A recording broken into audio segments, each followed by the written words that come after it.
How are we, people? Welcome back to the channel. Welcome back to the show. There's five of us tonight. We're going to be talking all things football. And I'm joined by Dave Asprey, by Nick from Sheffield United Way, Rich from the Wolves Fancast, and by Dave G from Luton Town. Gentlemen, it's a pleasure to have you all on. I am going to kick things off with Nick because his signal is horrendously bad. And he texted me about half hour ago and said, Dan, I've got no internet. Something's happened to my road. It's all gone to pot. So I'm going to have to join on my phone for 15 minutes or so and talk Sheffield United. So I said, that's absolutely fine. Nick, how you doing, my friend? I'm very good, thanks, mate. How are you? I'm good, man. Internet worries about as reliable as Sheffield United, your internet, mate, isn't it, at the moment? What's going on? Well, the internet went off on Friday after we got beaten. But no, it's Dave. We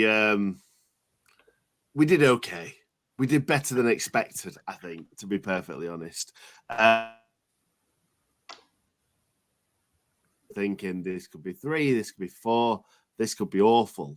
But thank God we came back into it. I think we're the better team for a large chunk of the game, to be honest. Really took it to Forest. Got stuck in, quick, really quick passage play. It was nice to watch, and I weren't expecting it, to be perfectly honest. They were putting out videos on social media of how quick the passing was, and this is in training, by the way, But then we saw absolutely for the first sort of 20, 25 minutes, and then just sprung into life. It was like it were a different team. So yeah, I enjoyed watching this for 50-ish minutes, something like that. But yeah, it's the same old story. Crosses into the box, and the experienced players not knowing how to deal with it. But obviously, you've got experienced players of your own, and Chris Wood scoring that last-minute goal, shall we say? We say it's last-minute goal. It was scored in the 90th minute, I think, but there was about 45 minutes injury time, so it's not last minute anymore, is it?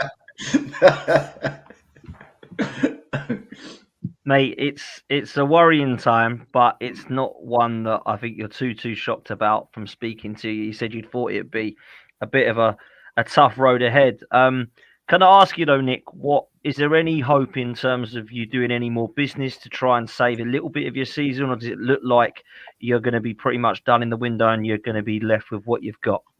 No. Well, I'm refreshing my Twitter feed as we are speaking because we've been waiting for Cameron Archer to sign for what seems to be like 3 or 4 days. Very talented player. Really looking forward to having him at Sheffield United. We need a striker. Ollie McBurney has been injured since the first game of pre-season. I think he was a talisman last season with Illiman and Dye. So it's nice to get another striker through the door. I'm assured that's done. Just doing the stupid social media videos. I wish they'd just announce it and just put us all our worries to bed. But yeah, we've got that one coming in. It's looking like we're trying to sign Pellistri from Man United, young up-and-coming winger, and maybe James McAtee back from Man City, whether he's going to get a game or not for Man City. We don't know if Pep's willing to let him go. I think that's what it'll be. So I think it'll be Cameron Archer and then 2 attacking players, so sort of either wingers or attacking midfielders. So there's still some window to play, and we are looking forward to seeing who else we bring through the door. And do you think that would be the sort of positions you need to improve on, Nick? Do you think you need like more positions than that covered, or would you be happy with that if that was your business, mate? I suppose we have to be happy. We don't have the money to start buying loads and loads of players. I would rather have another goalkeeper. I would rather have some better squad players, to be honest, because I think we are some decent-ish players. Gus Harmer, I think I was beating the drum about him last week, and then he goes and scores an absolutely peach of a goal. Quality player. Yeah, I think he's going to be very good this season. I think we just need a bit of pace and a bit of trickery and a bit of creativity, and I think he brings that, and I think Cameron Archer brings that as well. So I think we'll do okay now. I think we'll do okay. We're not going to finish bottom 20 points adrift of everyone else. That's what I'm going to say. That is my hot take for the evening. Listen, I think it's fair. Dave, what did you make of it? Because obviously you played Sheffield United and you and I spoke about it and thought they could be in trouble. Chris Wood did what you wanted him to do against us in the last minute, but he did do it against Sheffield United. What did you make of the game, bro? A game of phases, Dan. And Nick's summary of the game is pretty much in tune with mine. It was 25 minutes, half an hour of Forest looking really good. Scored an early goal. You kind of thought, how many we're going to get? And then we didn't take advantage. Then Blades got a foothold before half time, scored a beauty just after, and were the better side until Matt Turner produced a superb save from Benny Traore, and Ryan Yates was introduced to drag the midfield impetus away from the Blades. It was a game, and I spoke to Nick and some of the guys, and my view is that there were some areas for both teams to address, but there were some real signs of positivity for both teams. Gustavo Harmer looks an excellent sign. In fact, I sat in the Trent end with an esteemed colleague, somebody whose opinion about football I respect, and we both looked at each other and think, oh, wouldn't it have been great to get him? The absence of Illiman and Dye was crucial, because the things that Nick has just mentioned, Illiman would have provided those, I think. But, for me, I was just immensely relieved to get the 3 points. A lot of hours were showing some, frankly, disreputable entitlement. There were people coming out of that game of a Forest persuasion who were angry, and I'm like, why are you angry? Do we have an entitlement to beat Sheffield United 4-5? No, we do not. Do you think Sheffield United are going to come here, and not battle? So I was elated to get over the line. To me, it was a relegation 6-pointer between two teams who are going to be in a battle. So I make no distinction between Nottingham Forest and Sheffield United, as I've said to Nick. And it was the only thing that did upset me over the weekend, Kelly Cates in her rundown of the matches when she was on, I think on Saturday night or Sunday after the Chelsea West Ham game, she said, the weekend got off to a quiet start with Nottingham Forest, Sheffield United, sorry. Not if you were sat in the City Ground, no. The Sheffield United fans were terrific, made a lot of good noise and backed their team. So that will give them hope. And the Forest fans did likewise, because that's what's expected of us now. So for me, a vital 3 points. And but looking in the round as a football fan and not just a partisan tricky, some really good things for Sheffield United to take away, some good things for us to take away. But they're both flawed teams who are going to have to improve markedly to make progress, I think. Yeah, listen, I think you're being very kind and very honest. And Nick, I wanted to come to you, mate, just lastly, because I do feel like both these clubs are going to be fighting relegation. I'm not going to change my opinion in 2 games on game week 2. In fact, I'm not going to change any opinions up the top or the bottom, if I'm honest. But what sort of positives do you think you can take from Sheffield United? Because there's always negatives, right? There's always positives as well. And I think what you need to do is cling on to those positives as best you can to try to ensure that there are 3 teams worse than you and just hope and pray. But actually, sometimes it needs to be realistic. And there must be some form of realistic opportunity or positives that Sheffield United goes their way and all of a sudden, we're on a bit of a run here. Because every club can do that. I remember when Sheffield United weren't long ago that they were towards Arsenal's positions in 5th and 6th place. And I'm thinking, what's happening here? Nobody expected that. Now, I'm not expecting you to go and do that again by any means. But I do think that there's always positives, right, in football. And I think that it's be interesting for me to know what they are for you this season moving forward, mate. Yeah, after the Palace game, I don't think we had any positives whatsoever. We were just hoping for lads back from injury and just players through the door. But after that Forest game, obviously, like I said, 2 minutes into the game is never a good time to concede a goal. I think we were hoping to sit in. I think I said this last week, hoping to sit in, try and frustrate Forest and try and nick a goal. It was just devastating. But we bounced back, and that's what we wanted. We want to see a bit of heart, because at the end of the day, a lot of these players, they're not experienced Premier League players. Some of them were there the last time we were there, like John Egan, George Baldock, Jack Robinson, these sorts of players. But a lot of them are brand new to the Premier League, brand new to a big league as well, because we've got kind of Slimani that were from the Danish league, I believe it was, or the Norwegian league, can't remember. We've got Benny Traore, who started up front, who's come from the Swedish league. It almost felt like those lads were like, come on, let's pull ourselves together. We're in the Premier League, the best league in the world. And if we want to stay in the Premier League, whether it be with us or showing enough for other teams to come and sign them if we were to get relegated, they need to pull the socks up. And they really, really did that. And I think bringing on Yasser Larouci, who came from Troyes in France, I thought he was dreadful in pre-season. And he came on and he was a live wire at left wing back. Max Lowe, I just don't think he's good enough for the Premier League. Forest clearly didn't want to sign him last season when he went up with them on loan from us. I just don't think there's a lot to his game. He's okay in the Championship. He got promoted with us, but we had a very, very good team for the Championship. I don't think left wing back was a position where we were really pulling up that many trees. And Yasser Larouci came in and got stuck in. He was just cutting out balls left, right, and centre, and just not being scared of the opposition. At the end of the day, no offence to you, Dave, because I think you'll probably say it yourself, but Forest aren't a team that you would go to the City ground and be really, really scared of. It's not like we're going to Man City, or not like we're going to Chelsea or whoever else.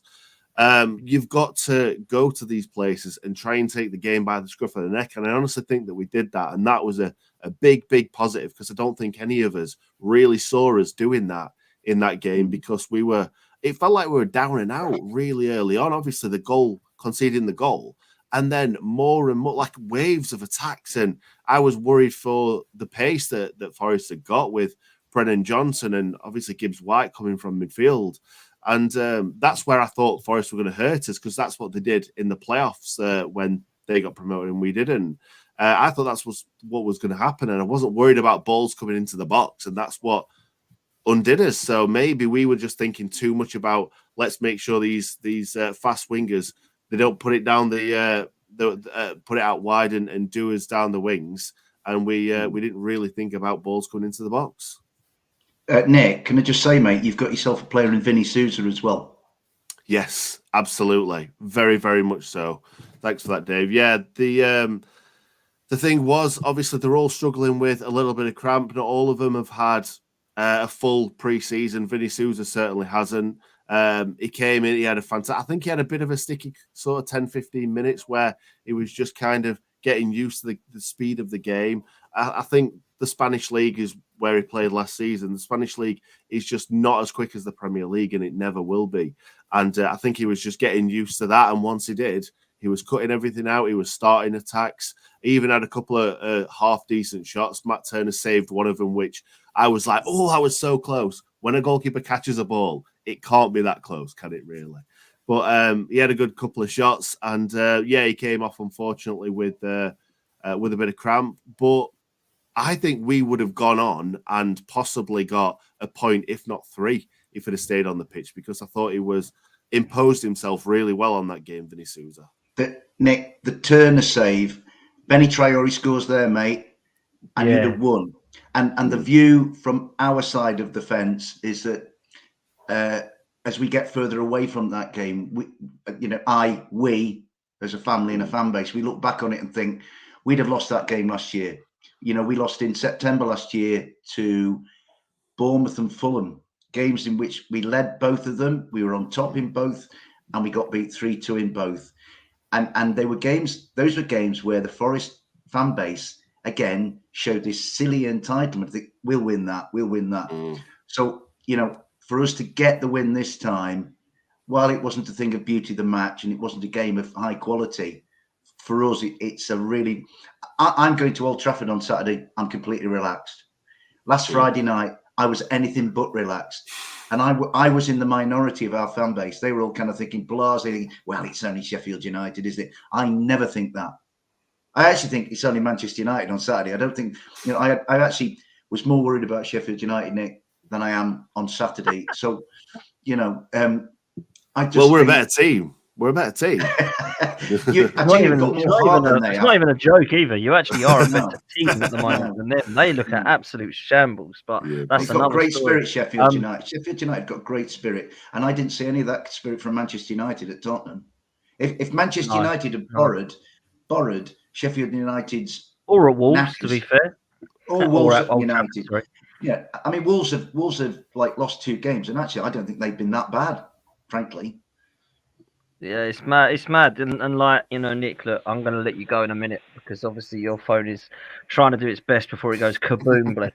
But I do want to ask you. You've got a really easy game at the weekend now against Manchester City. I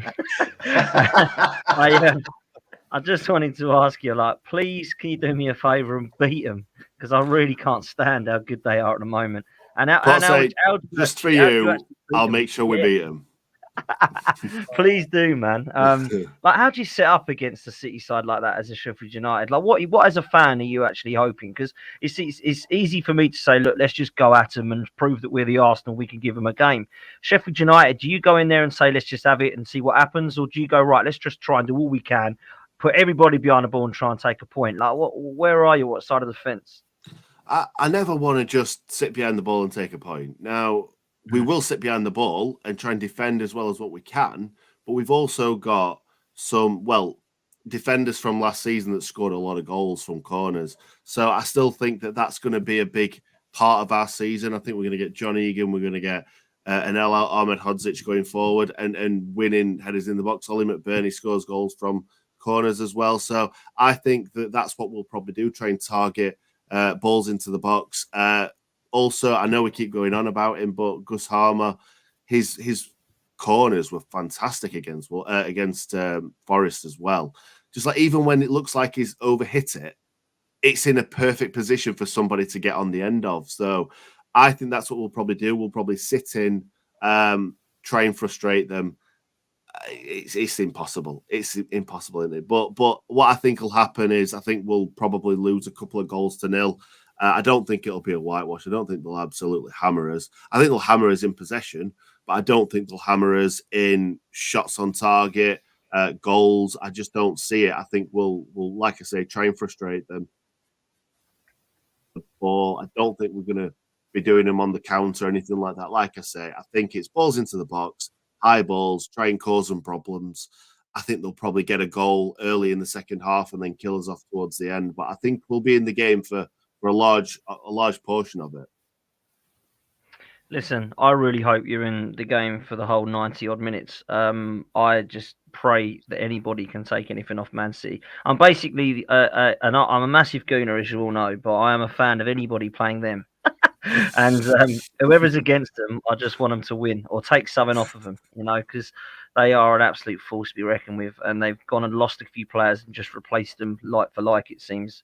Now in the transfer window, it's mad. I don't know if we're turning into the Bundesliga where it's going to be 11 years on the trot with like Bayern Munich. I hope not, but someone's got to stop them. I don't know how we're going to do it, but we're going to give it a good go. And I don't know that anyone else looks close enough to them, to be honest with you. So I think it's just down to us again, unless Liverpool can do something in the transfer window, because this team are just unbelievable. But Nick, I'm going to let you go, mate. Thank you so much for jumping on, my friend. I really appreciate it, and good luck at the weekend, mate. Cheers, lads. Thanks a lot. See you soon. Take care, Nick. Make sure you go over to the Sheffield United way and follow Nick and the gang. Absolutely superb over there. And big up to Nick as well for coming on, man, because most people would have just left it with the internet like that. So fair play. Dave Gregory, let's come to you. I suppose you're looking at those sort of games on that Friday night against Sheffield United, Forest, and thinking this is interesting. Do you see those two as options as potentially relegation, or is it too early to say any of that right now? Genuinely, I've got to say that, haven't I? Because I've got to look at Wolves. I've got to look at Nottingham Forest. Apologies, and Sheffield United. Thank you, David. Yeah, you're welcome, sir. I've got to look at those teams and think these are the teams that are even significantly better than us at times. When you think about money they've spent, and I've never felt so little Luton Town as much as I do this league. I really don't. We just spoken about 19 million quid going on Cameron Archer.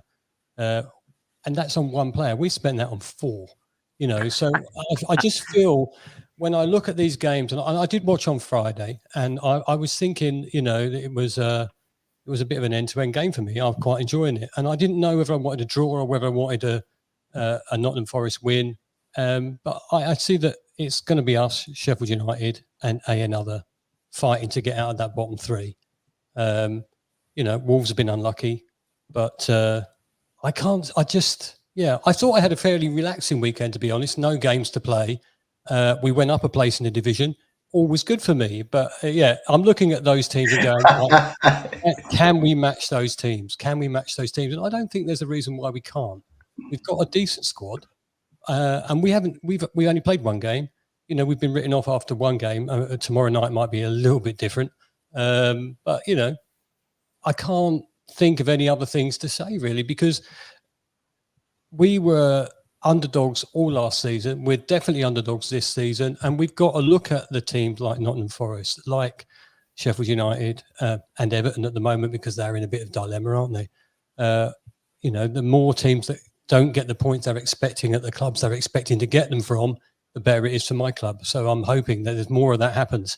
I get a little bit more confident, but I just can't get over genuinely the spending, the money, the class of this division is so much better than the one I was previously in with Luton. And I watch the games. I think, oh God, you talk about Man City, going to Man City for Sheffield United. We're at Chelsea tomorrow.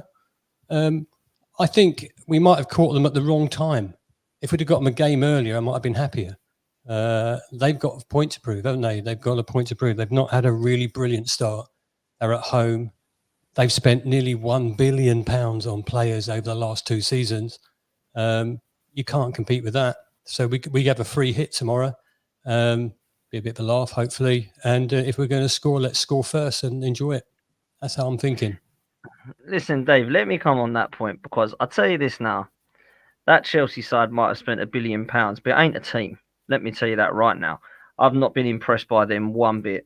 And trust me, when they've got an 11 on paper, you'd think, wow, they're going to do some serious damage. But they're all running around as individuals. They're all young prima donnas that are trying to prove themselves for me. And there's only really Raheem Sterling who I thought was good the other day. The others were, they're still relying on a 40-year-old centre-back to sweep up all the crap in front of him. Because, honestly, they are a shambles. They can't score goals. Their midfield should be one of the best in the league. And I know it isn't playing together yet with Caicedo, Lavia still to come back into it properly. If I'm you, sit back, enjoy it, and go, let's see what this is about. We ain't expected to win this, but this team ain't a team, and we are. So that would fill me with at least a bit of positive and confidence going into this. I totally agree with that. We were saying just yesterday that, we've not got the pressure on us to win, have we? It's Chelsea who has the pressure because they're expected to beat us. So I'm going there with my eyes wide open that we actually could do something. We could, if we play well, we might come away with something. But, it is Chelsea and they can't be bad all of the time. This is the game that Chelsea supporters and Chelsea team themselves think it's going to be easily to win. We literally do have a strong team together. We have a strong bond as a team. We don't have any individuals and any prima donnas, but I just can't take my eyes off the fact that Chelsea, they can't be bad all season. They can't be bad for 2 seasons, 3 seasons running. That won't happen. They will find their form at one point, and everybody's expecting that to be tomorrow. On the side, a really stupid aside, I saw a thing for Paddy Power today that we're offering odds of 35-1. And I thought, I'll have that on Luton to win. No. That was on Chelsea to win. They was offering free bets. That's how confident they are that Chelsea are going to win. Ridiculous. Wow. So get on it if you want it, but then we'll come away with a 1-0 win last minute. I'll have that. We have a good team. We have the togetherness in our team is brilliant. The way that everybody plays for each other and not for themselves. And look, I think we've already mentioned it this evening. They're in a shop window as well. If they have a good season and we don't stay up, there's players there that might get picked up. So it's the best thing for them to do it. Play well, play quick, and get noticed. I'm hoping that Carlton Morris can knock one in tomorrow. We score first and we hang on. But realistically, I might get a little bit drunk. Well, make sure you definitely do that. That's for sure, man. because you'll definitely enjoy the night there. I actually agree with what Jamie's saying here. He says, Dan, this team needs to play with each other to click and find out their strengths. Just give it time. Listen, absolutely agree, 100%. And that is why I believe that at the moment, because you haven't got the time and you haven't clicked yet, Luton should be going in there with 100% confidence. I happen to say that I do think Chelsea will win the game. However, I don't think Luton should go in thinking, oh, it's Chelsea, we've got no chance. Because for me, I think there's a lot of. I think West Ham, if they would have gone in with that attitude, maybe they wouldn't have got the 3 points because they were very, very poor, in my opinion, against West Ham. So let's hope they're like that tomorrow because it's always nice to see Chelsea lose. Sorry, Yeah. Jamie. Well, the players are confident. The players are confident. The players think they can get a result. But, you know, we just come off the back of Brighton. We've had a week off of not playing. We lost to a friendly with Arsenal behind closed doors. It was a 3-0. I don't know who was playing. So everything is gearing up for something different, I hope. And hopefully we'll shine a bit and we'll get a result. Yeah, fingers crossed, though. Thanks. Yeah, listen, I hope it can be like that. Just before I move to Rich, Dave, have you linked with anybody, Luton, any more business? I know you mentioned money and stuff like that. Is there any outgoings, incomings? Nobody significant that's been mentioned recently. There's nothing on the horizon as far as I know. The manager says he's not finished yet. He needs 2 more players, so we'll have to wait and see. But there's nothing. There's nothing really that's coming to mind at the moment. So we're stuck with what we got. And I think what we got is pretty decent. So let's wait and see. Fair play, man. Fair play. Rich, let's come to you, bro. Wolves, it's kind of not been amazing in terms of what the results are saying. But I will say, you've not had the best of summers, mate. And again, we're seeing another player linked with a move away today, just to strengthen Manchester City that little bit more. Mateus Nunes. You've lost Neves. Looks like Nunes is going. You've lost players like Adama Traore. You've lost players like Raul Jimenez. Mate, it's not looking too grand in times. But I was really impressed with you against Man United. I really did think you stuck together. I know they're poor. I get it. They've been all over the place. But actually, it was more about what Wolves were doing as opposed to what Man United weren't doing. So I actually thought you passed it around really nicely. You've got some really good players in there. What happened at the weekend, bro? A lot of individual errors. I think if you went off just for stats on paper and the XG stuff, Wolves didn't look bad on paper. You know, I think depending on which XG model you used and how much you bought into it, you know, we had it was you know on par if not higher on certain bits. So from that point of view, you've got to be happy. We created about 4 really good clear-cut chances. And, you know, yes, there was one match for day, like the 8 Norwich chance, the Fabio Silva 1-on-1.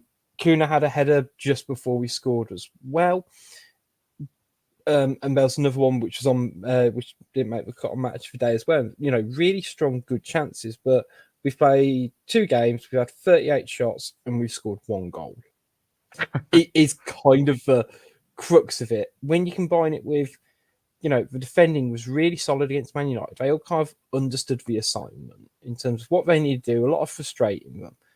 And I think they almost tried to take the game, put Brighton on the back foot that bit too much. So, you know, we did a couple of analysis of it on Fancast just to do a minor plug. But, you know, when you kind of watch it back, they literally tried to go man-to-man with all these very fast-moving Brighton players. And when you've got Craig Dawson, who, love him to bits, is a proper footballer's footballer, isn't he? You can't have him going man-to-man against Cisco. Because time and time again, he just got turned. And it was, you know, it was quite literally like watching a canal barge trying to turn because he just didn't have the legs for it. And then...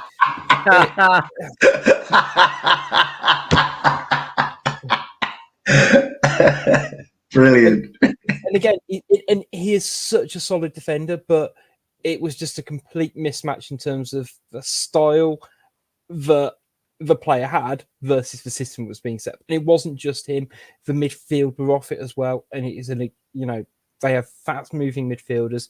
They're a team who like to try and, you know, they take those risks in terms of breaking through, which Sonny Marsh did really well. And we just had a complete breakdown after that, 15 minutes after half time to concede 3 goals in that short space of time. You're never coming back from that. 1-0, you had Timo's amazing solo goal. Arguably, Wolves could have done more, but it frustrating because a lot of big players didn't show up, including Mateus Nunes, who wasn't, got a frustrated figure throughout the game, and then got what is probably one of the most stupid sendings off I've seen at Wolves in a while, which is going some because we had about 4 last season. And I remember Raul Jimenez getting a really stupid one the season before. But, that may be his last act in a Wolves shirt, getting, just an absolutely stupid red card that puts him out of a very winnable game of the weekend. Yeah, man, it's unbelievable. Listen, I will say Brighton looks stunning, by the way. They look fantastic. Like, going forward, I think they literally they look so good, and they've done that now in a couple of games. I understand it's Luton and Wolves and all this, but I actually look at Brighton and think, I like what they're doing. I like that club. I've got to say it. I like that club. I think what they've done is... It's annoying because they are just getting it right at the moment, and they might not always get it right. And I kind of think they'll almost have like a similar projection to what Wolves have had. That, for me, they're like in year 2 of that year 3 cycle, where they obviously had this, we might have spoken about it on last week. They had lots of 15th, 16th finishes under Houghton, under Potter, and then all of a sudden, the back end of the season before, it just clicked. They did great at the start of the season with Potter. He gets gone, bring him a new guy. They just keep propelling up. And they've carried that momentum through into this season. Obviously, they're going to have European games. It's going to be interesting to see how they adapt to that. I think they will be able to, but I think it will be next year where I think we might kind of see the wheels come off a little bit more for them, which is a... See, the thing is, Rich, you say that, and listen, that could happen. Somebody I was speaking to the other day on one of these shows, I've no idea what it is, I do so many of these now, but someone had kind of said it reminds them of Southampton and how Southampton just keeps selling to Liverpool and then it just went wrong. Now, I kind of disagreed because the reason is Southampton were actually taking most of them through their academies and selling them on, like the Theo Walcotts, the Oxlade-Chamberlains, the Bales, the Nathan Dyers, the Ricky Lamberts, Adam Lallanas. Brighton are doing this thing, getting them from God knows where. They just seem to keep replacing, not from their academy, from Ecuador, Colombia. They go over to Belgium. They go over to France. You think, where the hell are they getting these players from? They're not coming from their academy. So, Caicedo goes. Not one Brighton fan that I know has gone, I'm absolutely devastated. What the hell are we going to do? They've all gone on to the next one then, 115 million in Enciso in you come, or Dahoud in you come. And I'm like, if that was me and Declan Rice or Thomas Partey or Saka or Martinelli was going, I'd be absolutely devastated because I'd have to go and buy a replacement. There wouldn't be one ready-made just to step in. And it seems like Brighton have done that with everyone, whether it's Ben White, Trossard, whether it's the likes of Bissouma, who's everyone's forgotten about. And all of a sudden he's playing half decent at Tottenham, but everyone forgotten about him when he'd gone. And then walked in to replace Bissouma. And now he's gone for 115 million. Like, what they're doing is sensational, mate. It's fantastic, and I think what I think other clubs will pick up on won't necessarily be the players from Brighton. It will be the system. So they'll either go after the scouts or they'll go after the technical element of it, which is, it's a bit like tapping foil.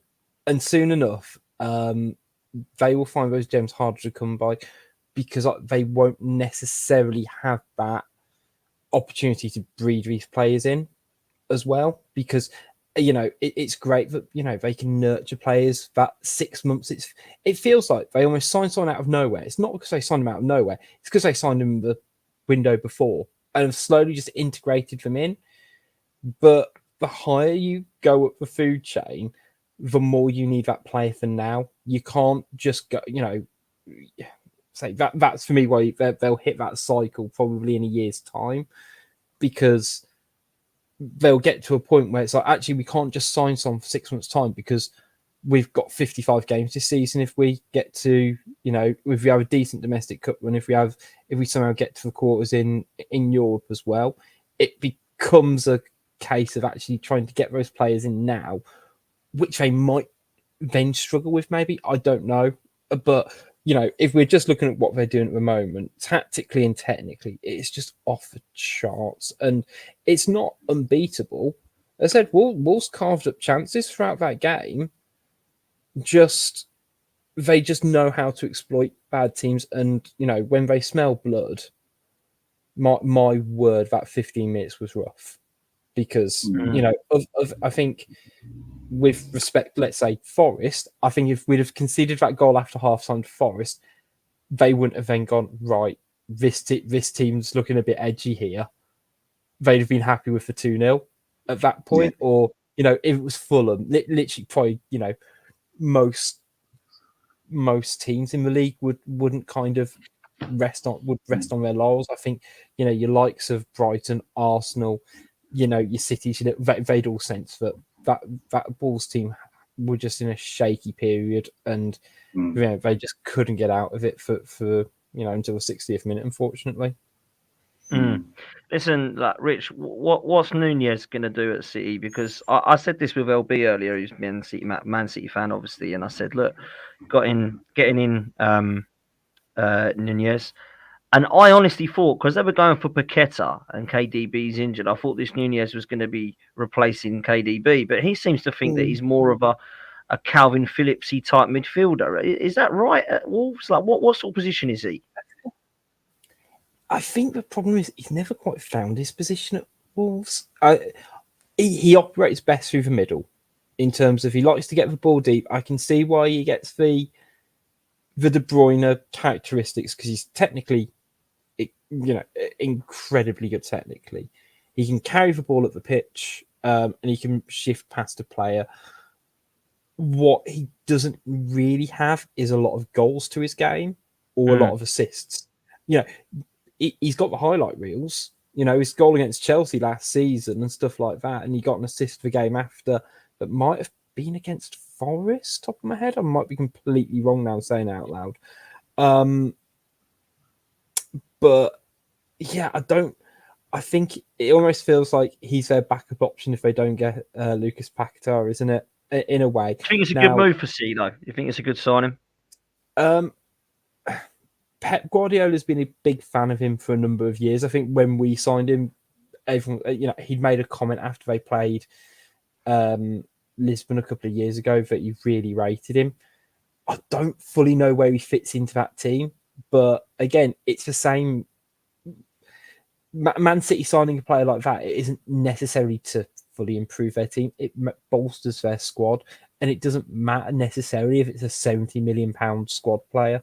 For them, it's kind of irrelevant in terms of the costing of it. It also damages a team like Wolves, and for me, it's frustrating when I saw that bid came in. It got rejected because it's effectively what we've outlaid from him in terms of his transfer fee and what his wages have likely been. But all he's going to have seen is Man City are interested in me, and as soon as Man City is interested in me, is he going to want to stay? He's going to, you know, with respect to him, he's come here for a reason. He came to use Wolves as a stepping stone, as most players do, it happens in most clubs. It was very apparent with him that was the aim of his management team, his agents, that, you know, you play at Wolves, you impress, you get your move to Liverpool, because he's been constantly linked with Liverpool throughout his 12 months at Wolves as well. So he's clearly regarded at that next tier in terms of his technical ability. It's just very obvious. I guess I would question marks in terms of his ability, in terms of where we can hack it in the league or whatever.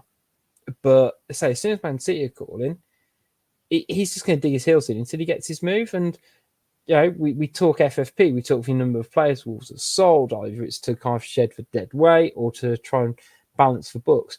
We aren't balancing the books with him. All right, we might be doing it through the amortization or whatever you want to call it, but on just base, you know, what he came in, what we spent on him, and what we're selling him for. It'll be an awful deal if we don't sell him for about 60 million, just so we get that bit of profit. I don't think he's worth 60 million. And he, you know, if any of you think that he's done, you know, he's worth 60 million on what he's produced at Wolves, I'd be a bit surprised, to be honest. But again, it just shows a really bad transfer policy system that we've kind of got at the moment. That Mm. as soon as someone comes in with a bid like that, which we're a bit screwed in terms of what we can manage to do in the next 7 days. No doubt it'll end up being 50 million, and we get Tommy Doyle on loan. It'll be something like that. Would be my guesswork in the next week, though. I mean, I've got to say, like, before I come to Dave, Rich, I was asked the other day, what do you think we need? And I said, I'm worried about Saka because Saka's played for 82 consecutive games now. He's beaten Mercy's record, which is great. And I love the kid. But if he goes down, I'm not so sure that we have the cover. We're certainly not going to get another Saka, that's for sure. Somebody asked me today, who would you like to see us buy? And I said Pedro Neto. And now he's got injury problems, big time. Yeah. But I really like him, man. And I don't know why it hasn't worked out for him. So I wanted to ask you, is it just injuries? Because I think this lad's a baller, man. Yeah, I mean, look, if you go off how he was in like 2020, yeah, it would have been 2020 was his around COVID, wasn't it? Yeah, I think he was like one of those players who genuinely benefited from the first lockdown because he was playing. He wasn't standout, but he was getting first team appearances. But I don't know, he must have bulked up or whatever in that period and like looked a different player and really kicked on in the season afterwards when we were behind closed doors. He was a real driving force, and we're mediocre, but he pulled us up to be mediocre in terms of what he was doing a lot of the time that season. And then he injured his knee, and I think it was one of those where it was right at the end of the season, and he was out for about 6 to 8 months, and it kind of crossed over a pre-season, so he missed a whole pre-season, and then he couldn't. If anything, he like picked up another niggling injury, which then set him back a little bit longer. And it was best part of a year before he came back and playing about half a dozen games off the bench. And then last season, we were so up and down as a team, and he's looking a little bit sharper this year. The only thing is, he is a much better left winger than he is a right winger. He's very one-dimensional. He's very sort of like, I know Saka's left-footed player who plays on the right, but the difference is Saka makes the right decision every single time. Which it's incredible. Like when you watch him, like he doesn't do stupid stuff with the ball. Whereas I think when Neto gets it, he's not quite strong enough on his right foot, so he becomes, even when he's going down the line, there's always going to be a certain point I'm going to cut back. Yeah, and I don't know. I think for me, he's looked his best when he's played for Wolves in the last, even parts the last couple of games in pre-season. Portugal under 21s, he seems to be doing for me better on the left or centre, unless he's being really told to drive inside, which he hasn't necessarily been. So I hope it pays out for him. He is still young. He's only got 22, 23. He has still got time on his side. You look at the Wolves forward players. There's no kind of questioning for me. Like he's going to be, thereabout. He's either going to start the games or he's going to be a sub. Just because of the amount of players and the amount of quality that we've got. Unfortunately, we talk about, mention the amount of quality. It doesn't really matter who you pick because none of them score. And yeah, I know it sounds so like I know what you're saying though. It's frustration for you in terms of scoring goals. It has been for ages. Yeah, and it's wild. I really hope it works out for Gary O'Neill. From what we've seen so far, he seems to be a pretty tactically astute coach. Everything. When we talk about his coaching background, everyone raves about it. I guess there's a reason to be fair why he's got the job in the first place. But you're sort of asking him to perform miracles unless Fabio Silva has a breakthrough season. He's not scored goals historically. He did okay last season on his 2 loan spells. Doesn't score goals. Kaladnic, who was out injured last season, he's had 1 goal scoring season for Stuttgart. The rest he didn't. He has had 1 great season. Hwang has had 1 good season his whole career at Leipzig. Kuna doesn't score goals. I think he's had 1 good season. Hwang had it at Salzburg. He had it at Leipzig. Neto, effectively, as we kind of mentioned, he's had that one good season. Sarabia, he's had one arguably really good season in terms of a goal scoring return. Otherwise, they're all on like minus 10 goals in a season, and it's worrying. And so it's great that we create all these chances. None of them have actually shown about any killer instinct in the last 3 seasons, but they're the ones who are going to consistently get us in, double figures for Wolves in a season.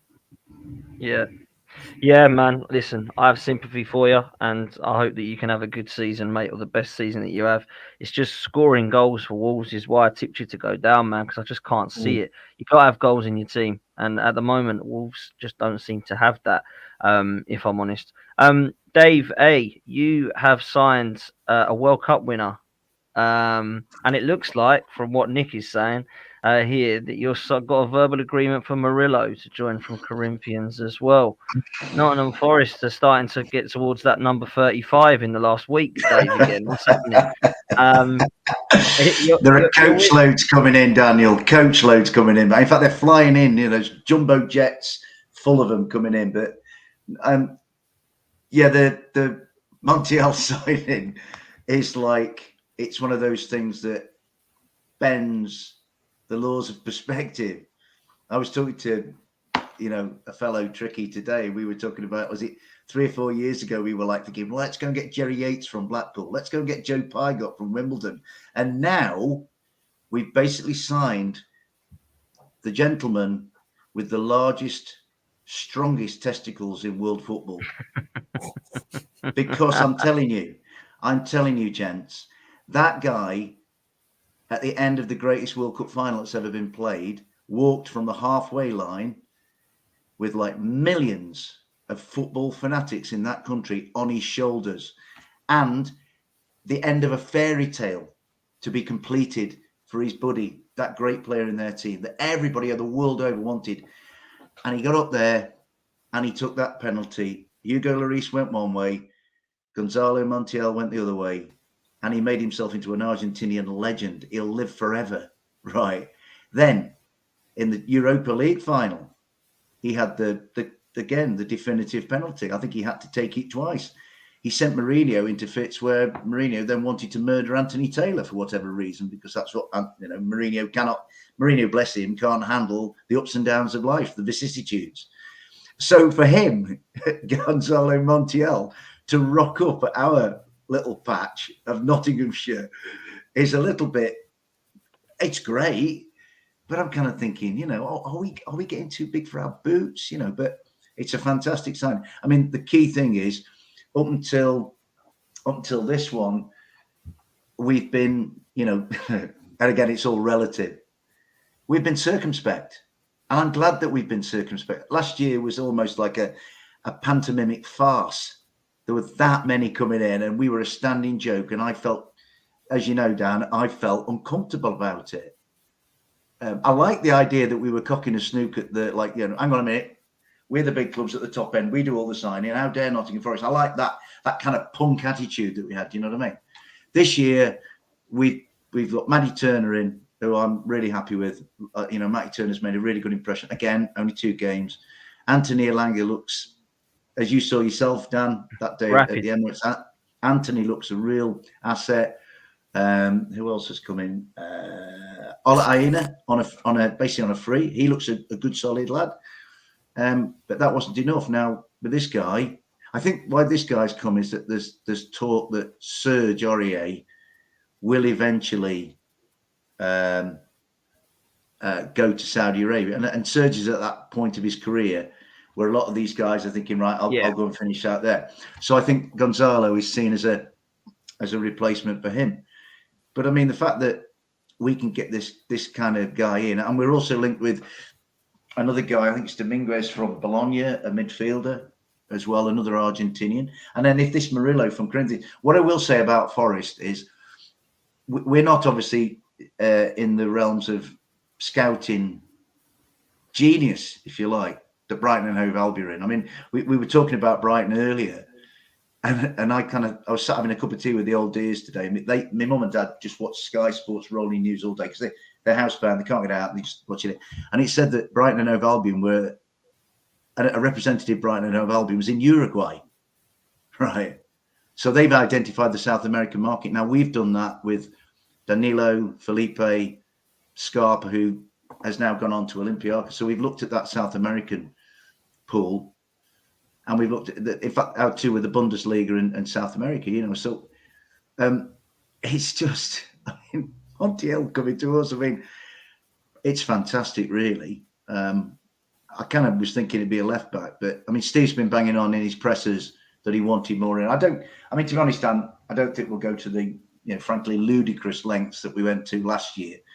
But again, as I said to you last year, it was a needs must. It wasn't Forest going, hey, let's have some fun with these big guys. We had to replace 5 loans.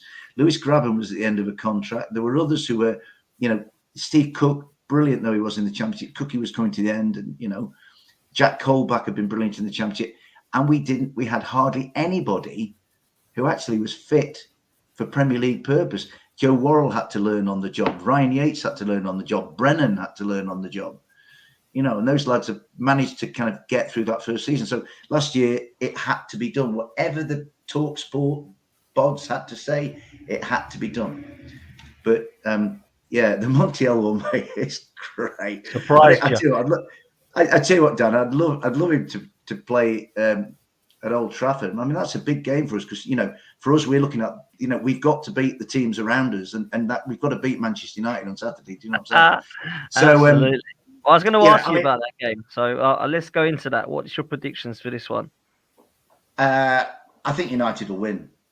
I think the way I look at it is if you're a Manchester United supporter and you've seen those last 2 games, ideally for Manchester United, you'd want to play, this is no disrespect to anybody, you'd want to play Nottingham Forest, Sheffield United, Luton Town, Everton, Burnley at home in your next game.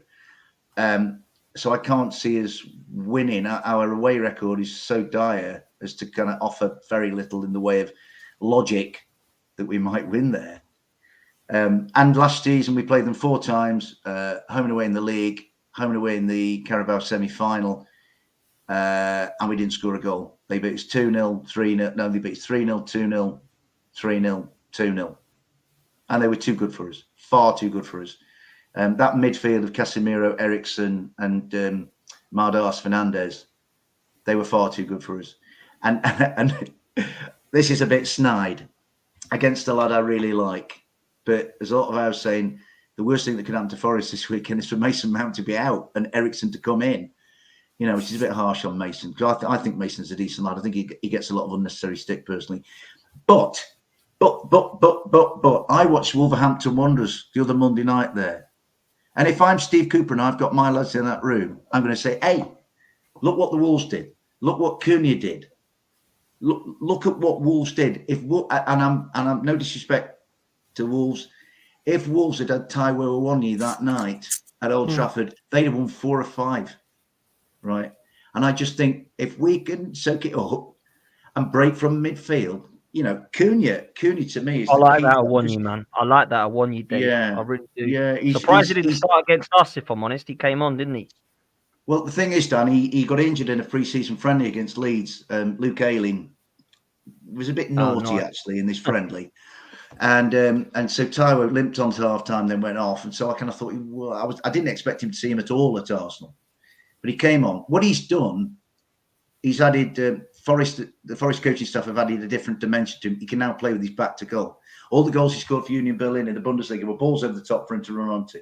Now he's holding up and he's bringing others in. And, he's showing he's got a long way to go. He's not the finished article, but he scored 2 in 2 games. He could have had a third because he had a goal chalked off against Blades last week. And I just think he gives us a bit of something. And the thing is, like Dave's got a free hit tomorrow night at Chelsea. We've got an equally free hit at Old Trafford.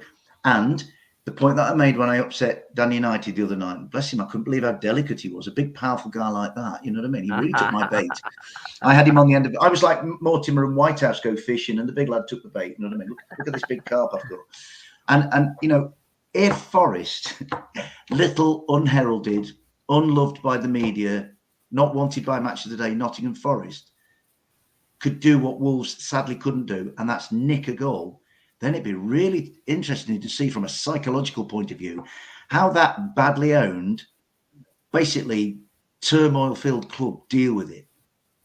It could go one of two ways. It'll be a completely routine win for Manchester United, which is kind of what I think will happen. Or in a bizarre twist, it could be a wow. We could be walking away from Old Trafford, with something. A draw for Forest puts Manchester United all over the media as being a draw against Nottingham Forest because of the disregard for my club. Like Dave's club will be disregarded, like Richie's club gets disregarded, like the Evertons and the Burnleys, this will get disregarded. That would constitute an enormous crisis for Manchester United if Forest gets something. But the reality of it is, I don't think we will. I think we might go there, Dan, and a bit similar to Arsenal.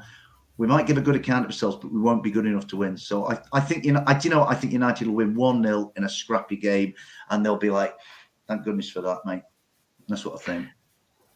I actually think you could get something out of this. They look absolutely horrendous. I mean, they really do, mate. And the problem Forest have got is their away form. It's just their away form.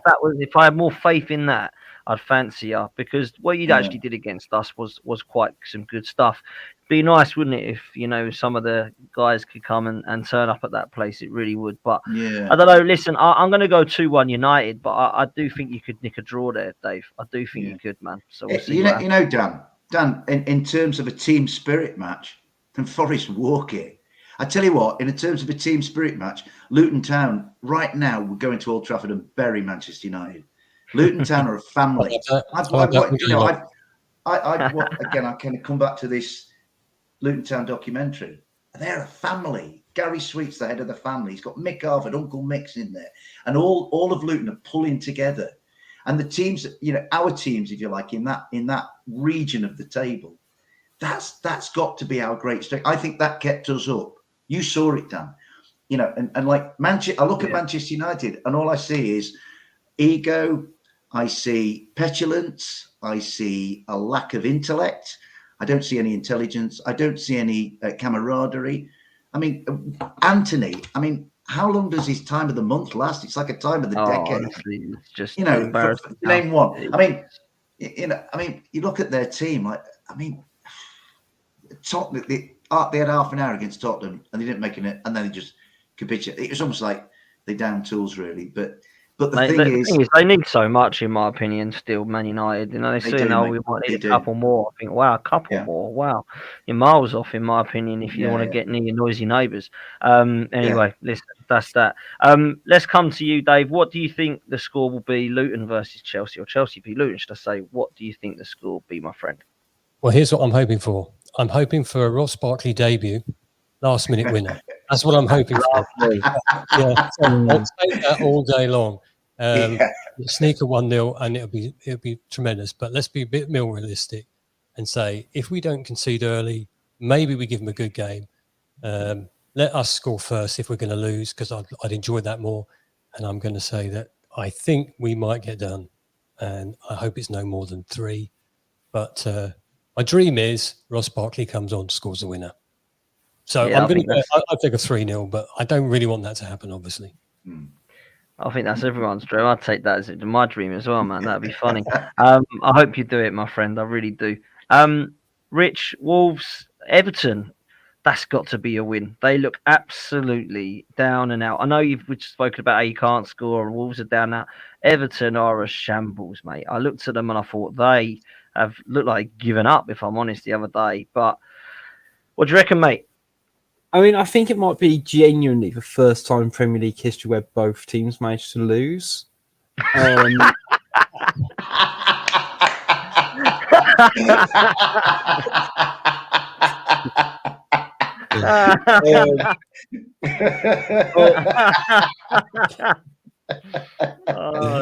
just thought, yes. So the serious answer, I mean, Everton make Wolves look competent at the moment.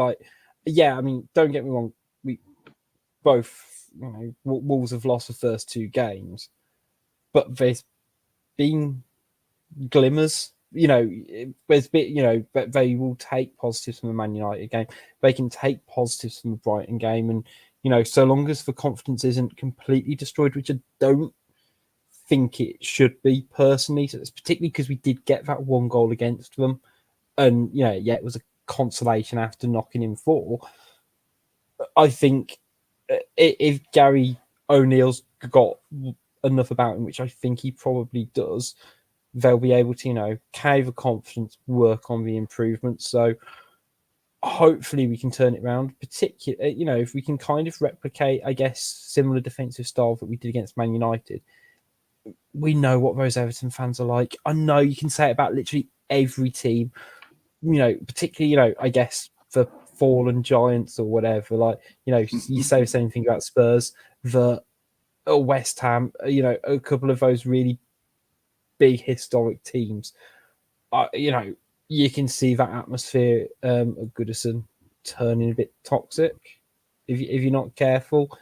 For me, so you've got to be hopeful, haven't you? I mean, if you can't hope to get something out of Everton, then we've got no chance. So yeah, I'm going to go for a 1-0 Wolves win, and yeah, we'll hopefully that'll be the season turner just before an international break.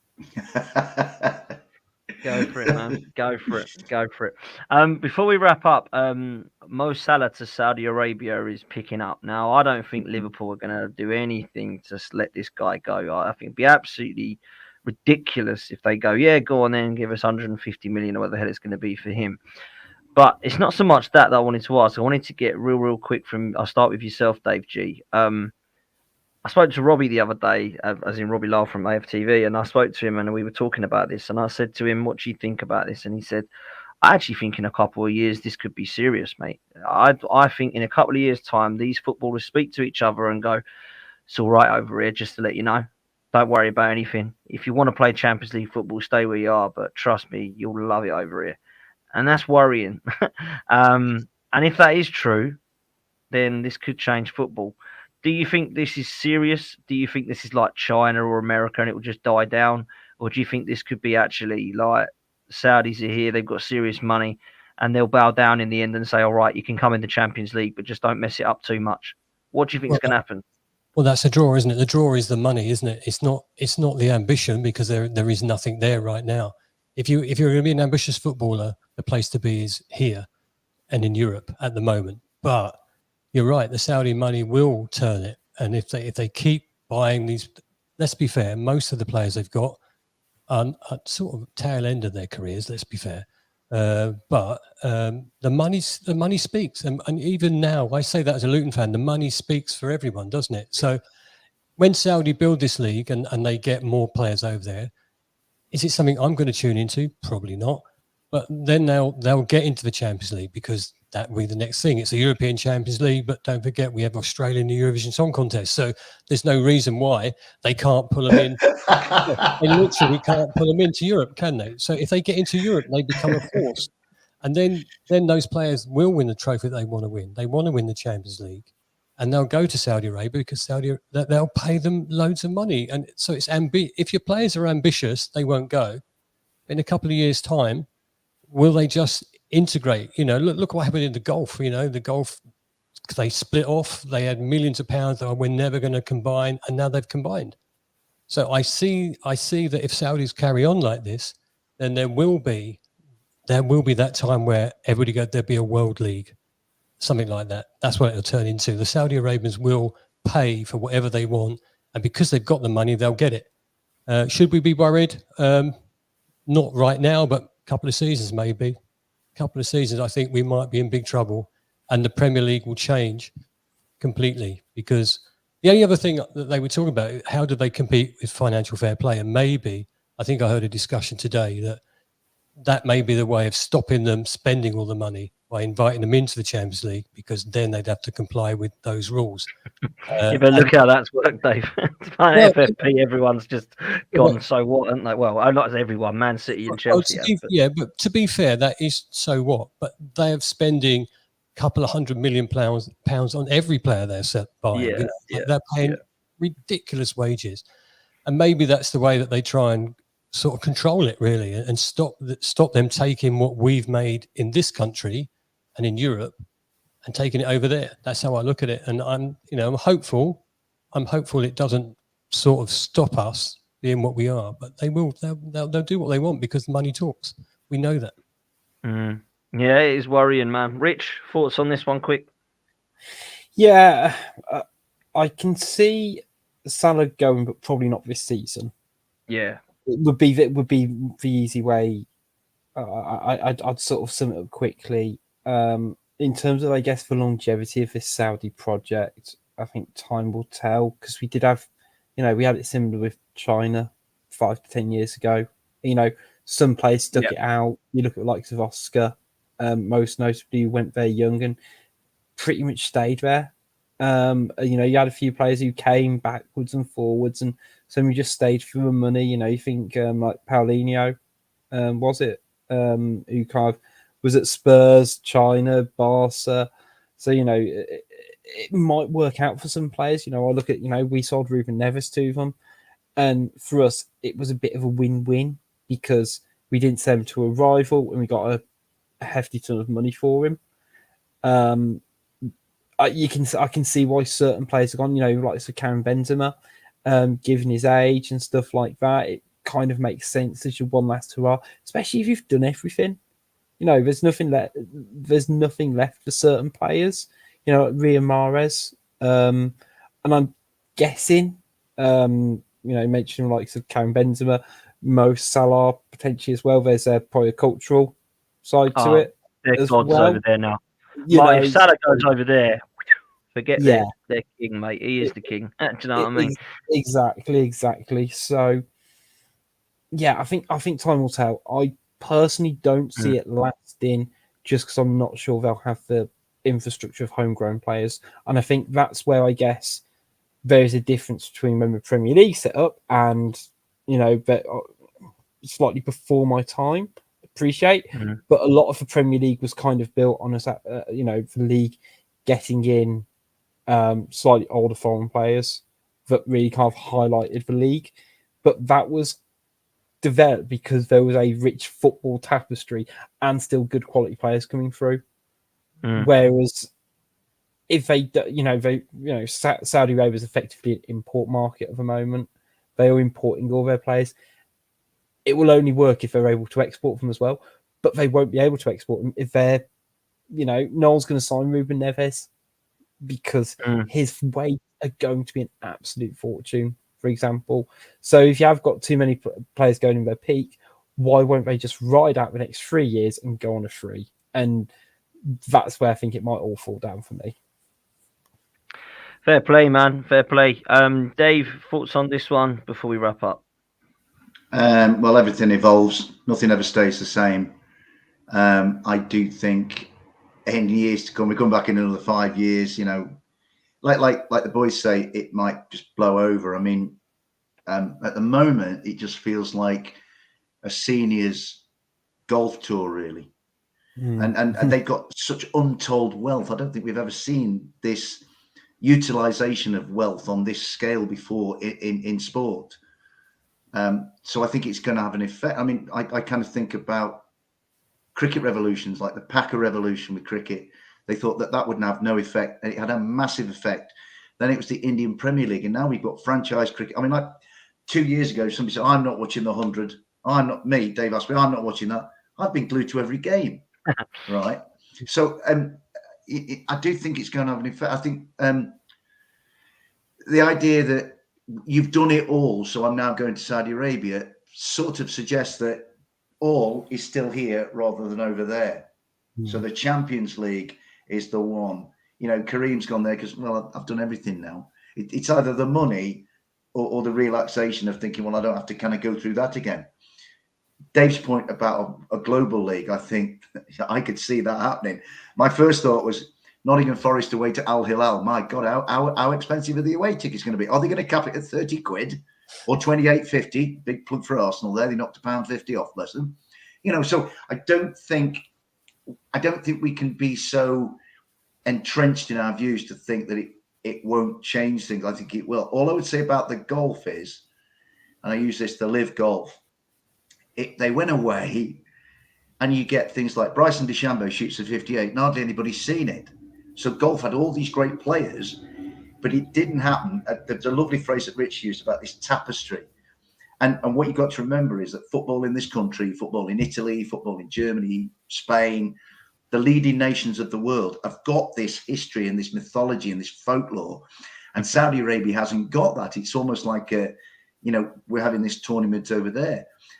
And that there are the other point, Richie's really good point, is that, at some point, Nottingham Forest or Wolverhampton Wanderers or Luton Town or Arsenal are going to think, I'll tell you what, let's dip into that Saudi Arabian market, see what they've got over there. Do you know what I mean? I tell you what, I did hear a really good point. I tuned in for a little bit to your show this afternoon, Dan. And my grandson educated me, Kaz. Right. He came on and he was tucking into a biscuit, and I thought, he's having a custard cream, you know what I mean? And it was a custard cream. I called it a custard cream because I was doing plays on words. It's like I've been calling Nottingham Forest Bollywood after Willie Bolly and Chris Wood all week. So I've been playing around with words.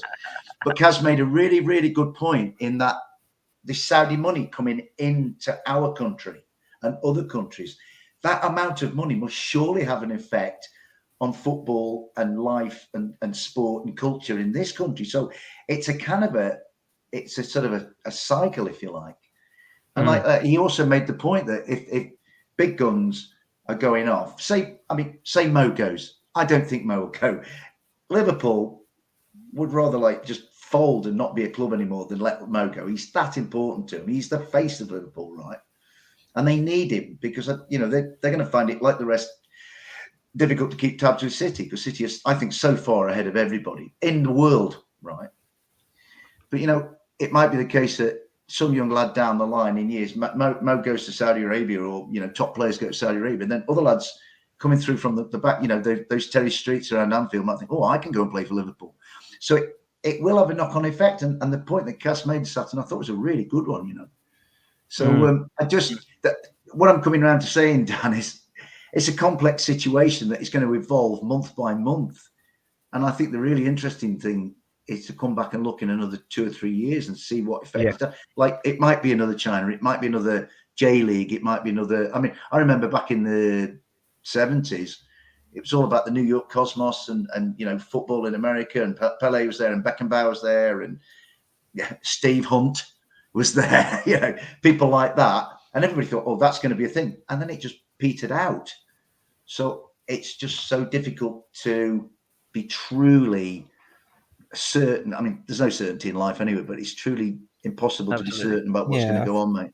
I think it's like genuinely easy to forget, like within English football, how solidified it is and how solidified it literally always has been. Pretty much like since the creation of it, I was going to say we owned it. We're founding members of a football league. Yeah. And it's about communities, Rich. It's like if you took Molyneux and the Wolves out of Wolverhampton, or if you took the Kent and Luton Town out of Luton, if you took if you took us out of Nottingham, you'd be left with Notts County. You know what I mean? Yeah. But these football clubs are so much a part of our communities. I see. I mean, I went to the Emirates the other week, and it was just and we lost, but it was an amazing day out. To see North London like that, and so many thousands flocking into the Emirates, and these are hubs of social activity, and I don't think we'll ever lose it totally. So that is what kind of makes me think. And it's really hard to replicate. I watch a lot of American football, and we won't go into it because we've all got other things to do and stuff like that. But there's 2 conferences and stuff like that because of actually how that league has developed over time. And you had look at Green Bay, Rich. Look at Green Bay. They're like one of the few survivors in terms of it, aren't they? They're clubs who just pop up for a year and then just go, and it can be really difficult to establish that if you don't have that crux and that hook to kind of keep it going. And I guess some leagues go about it slightly differently than others. I've seen someone's comment about with J League and how that's becoming a lot more established. And obviously, I guess for some of the Japanese players who are producing in a European stage more and more and stuff like that. But they've got their own footballing identity. And again, link it back to Saudi Arabia. It doesn't, from my very limited knowledge, it doesn't have that identity, and I think MLS is sort of getting there, Yeah. but in a slightly different way. So I think it's really Yeah. fascinating to see how its landscape kind of Yeah, shifted. listen, it will be Agreed. in the next couple of years. Let's see what happens. We have run out of time. Thank you so much for everyone for joining us. Big up, Dave. Make sure you go follow Dave Asprey on socials. Make sure you go follow Dave Gregory on When the Town, and also Rich Hobbs at Wolves Fancast. Make sure you do us a favor, smash a like on this. We're creeping towards 12k people, so make sure that we can get there ASAP. Like and subscribe. And if you do fancy a bet and you want to join on our bread and honey bets, then please make sure that you do that. If you want to know more, then just look at the link in the description or take a look at this. Take care, people. Yes, people, listen up. Do you want an easy way to make money? Check out Bread and Honey Bets now. With an incredible win ratio, do not miss this chance. This is highly recommended by myself after a very successful win ratio. With betting tips from professionals on your favourite sports such as boxing, MMA, Formula One and football. Check it out for yourself for only £10 a month with guaranteed return on investment. Check out Bread and Honey Bets now on the Patreon or follow the link in the description. Check it out, people.